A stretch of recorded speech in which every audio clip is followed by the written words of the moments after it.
I was just thinking the other day, like, what's it going to be like when Trump dies? Like, these people are going like these people are going to lose their minds. I mean, it is funny like how much of the Republican base the last 10 years, their entire politics is just loving Trump. I mean, Trump could tell them anything. Trump could tell them we're going to pass this bill, we're going to pass this budget, we're going to do this, we're going to do that. Whatever his grievances, whoever he hates James Comey or he hates Jack Smith. It's like whatever like whoever's like running against Trump or like insulting Trump or like standing up to Trump or standing in Trump's way, like these people start to hate them. And they've just adopted like all his narratives. And he's just like he has this connection. He just has this kind of once in a lifetime, once in a century charisma and connection with his base. There's never been anything like this in American history. There's never been a cult figure like this.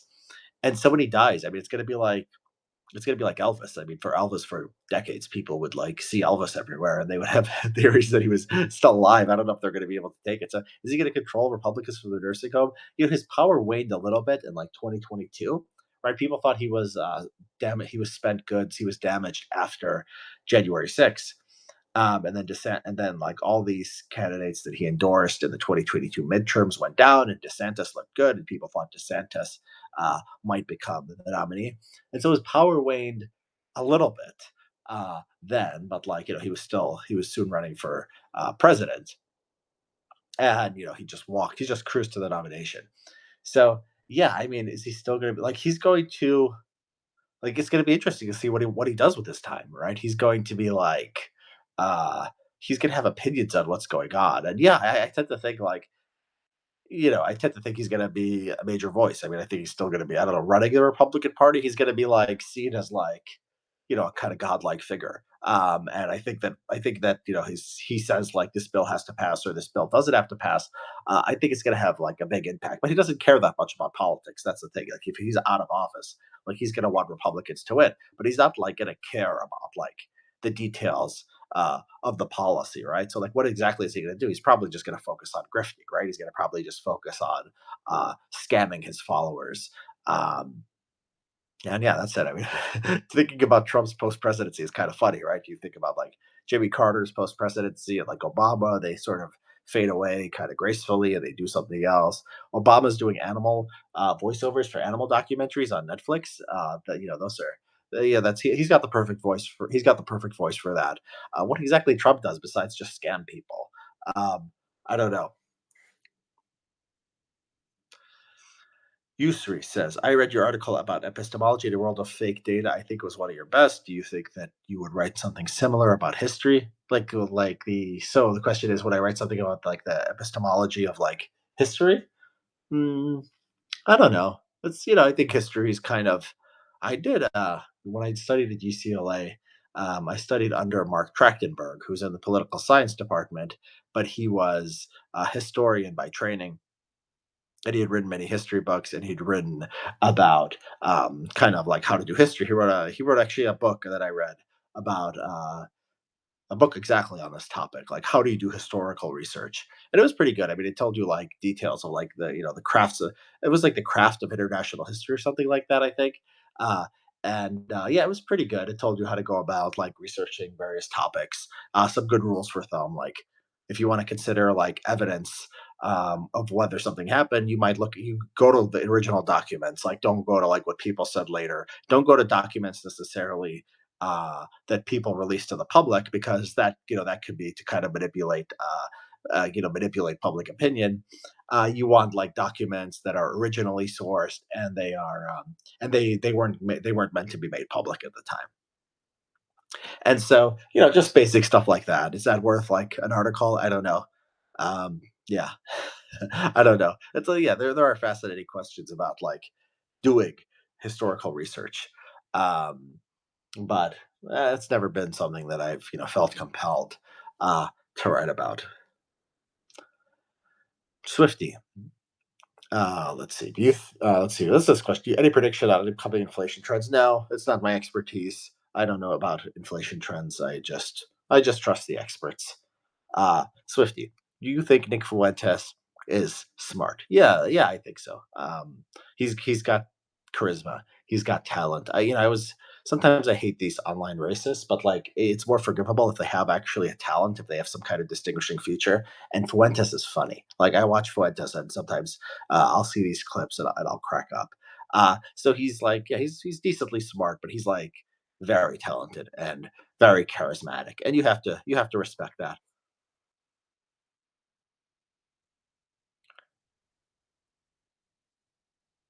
Dildo Biggins is Fuentes a Fed? I doubt it. I doubt many people who you think might be feds are actually feds. Like feds are probably not good enough to like, they're not like good enough to like have the powerful influencers, right? It's like even the Russian influence campaign when they were doing that tenant media thing with Lauren Chen. It's not like the Russians were behind like Tim Pool or Benny Johnson becoming famous, right? These people just were able to form an audience, and like the Russians could find a way to funnel the money, and they did. With Lauren Chen knew about it, but these other people like Benny Johnson and Tim Pool didn't. But the Russians saw, oh, these are people who kind of have a line that we appreciate, uh, and they were able to funnel money that way. And so yeah, I mean, there's like government, like there's government that tries to put its thumb on the scale or try to promote certain figures or others, but like the idea that like, oh, Nick Fuentes' career is him as a Fed and try to like entrap people, or like you sometimes hear that someone is like a kind of intelligence agent and they're trying to it's like, oh, they don't want you to know the real truth, they don't want you to go with this guy, so they made this guy to be the acceptable opposition to like lead you astray. You people just you think government is too smart. You're like you have way too much faith in like government and its competence and its ability to control events. That stuff generally doesn't happen.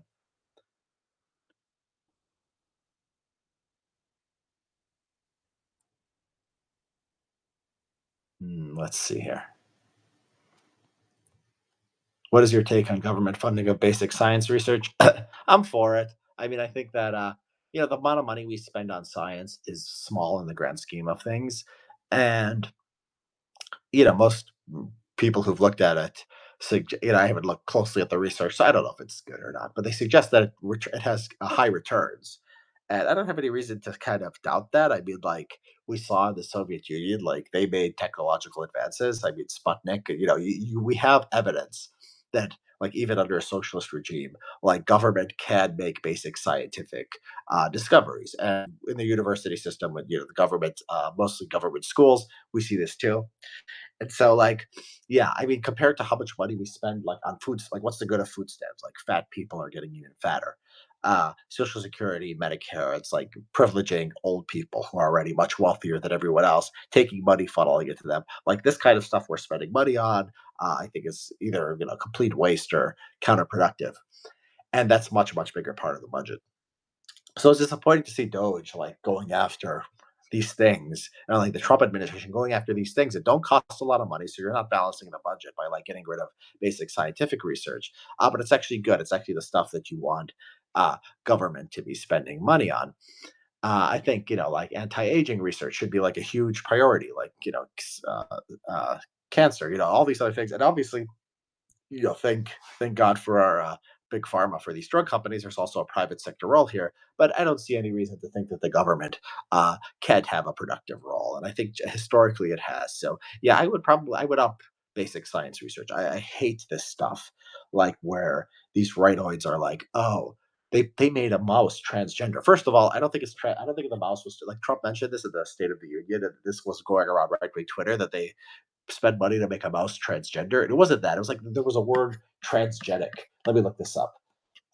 Transgender mouse. I'll look for a good fact check because you always need a fact check to go get to understand right wing narratives. Transgender mice study. You Google it.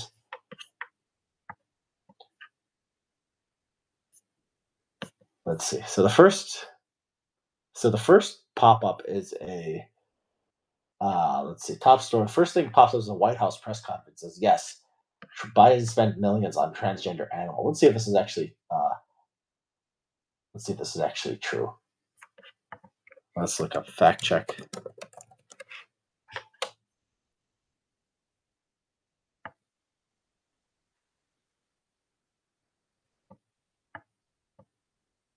Okay, maybe it was. Maybe they did make transgender mice. Let's see. Let's see. Maybe Trump actually said something true. Okay, so CNN says not true. They awarded a 470,000. So first of all, this is a grand $477,000. It's not even worth worrying about. Okay, so like before we get to even truth, like why are you focusing on this? You're trying to discredit the idea of scientific research over $477,000. This is before we get to the question of whether they actually made the mice transgender, right? So CNN says between 2021 and 2022 fiscal years, the National Institutes of Health awarded a total of $477,121 to three projects that involved administering feminizing hormone therapy to monkeys. Monkeys, okay, to understand how it may affect their immune system and make them more susceptible to HIV. Feminizing hormone therapy is a gender affirming treatment used to block the effect of male hormones and promote feminine characteristics. Okay. Um, so I guess this was to see how transgender people react to HIV because by doing it to monkeys. Where's the mice? What is the mice thing? Anyways, yeah, that's all it says. It says about monkeys. Where are we getting mice? Is mice completely made up? Here's NPR. Let's see what NPR says about uh, transgender mice.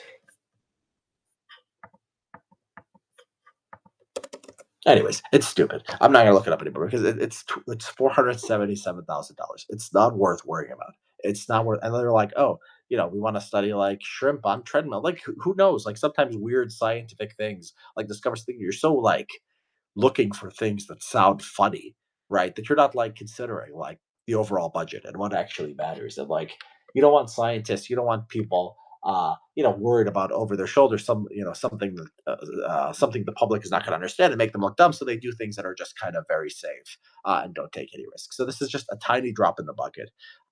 It's just kind of like a silly kind of populism to go out there and attack this stuff.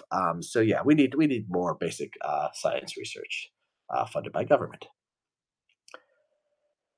Will, thoughts on Batya Ungar Sargon's recent tweets? I'm the kind of person who like most people don't like to talk about other people, but I do like because it's like whatever. It's like people have ideas and I can criticize them or not, especially because they know each other. Like most of your favorite influencers, like not most, but like a lot of them know each other, right? If you have two influencers and they're both, and yeah, I hate calling myself an influencer, but like if you have two people who write about politics and they both have like 100,000 or 200,000 followers and they're kind of in the same circles, like they probably know each other personally, and most people don't like attacking people they know personally publicly. And I know Batya not well. I mean, I used to publish at Newsweek, and we used to DM, and she would commission articles, and I would write articles, and we did, published a few things when she was there. So whatever. We got along, and she was nice to me. She sent me messages, so I don't have problem with Batya. Um, she's cool, but the things she says, I'm sorry, I just have to like, I can't just say that they're the things that she's saying are true. I mean, so she says, okay. Well, first of all, the idea that they started hating Putin because the elite started hating Putin because he was because they thought Trump got elected. That was a little bit justified. They hated Putin before that. There are many other sins of Putin, but that was part of it. Part of it was actually this idea that he helped get Trump elected, and he was in favor of he was in favor of Trump, and the Russians helped him. There's a little bit of truth to that. Some of our other things are even like, so the other night during the State of the Union, it's not the State of the Union, whatever it is, whatever they're calling the speech. She goes, um, "Wow, Democrats are missing out. There's unity in this country, like where and the bitter minority is going to have to like get used to. I don't know, something like that." She said there's like overwhelming unity in favor of what Trump is doing, and the Democrats are just a bitter minority. And it's like you have to care about like facts, the real world. The Trump's approval rating was slightly positive for a while. Lately, it's turned negative. He's a few points underwater, so it's not a majority. Not even a majority is supporting Trump, much less an overwhelming majority. Right? It's like a pretty divided country. It's like about half half. So like, there's zero evidence of what she's saying that like we have overwhelming unity in like favor of Trump's agenda. So just like little things like this kind of bother me. Like why just go around saying things um, that are untrue? And she sometimes does that, and it's no problem. Batya, I'm sorry.